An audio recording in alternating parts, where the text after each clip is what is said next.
how to recover deleted photos from Messenger. In today's video, I'm going to show you how to recover deleted photos from Messenger step by step. Let's get started. First, open the Facebook Messenger app on your phone. Now, go to the conversation where the photo was originally sent. Scroll through the chat and check the media section. Sometimes photos are still there if they weren't fully deleted. If you can't find it, here's the next method. Go to the Facebook app or open Facebook in your browser. Now go to Settings and Privacy, then tap on Settings. Scroll down and find Your Facebook Information. Tap on Download Your Information.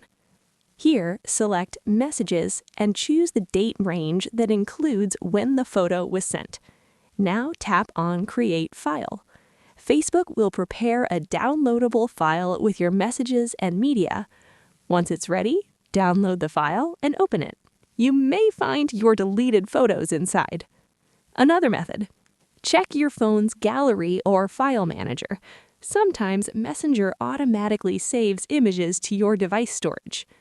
Important note, if the photo was deleted permanently by both sides and not backed up, it may not be recoverable. And that's it.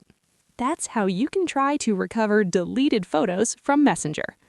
Thanks for watching, and I'll see you in the next video.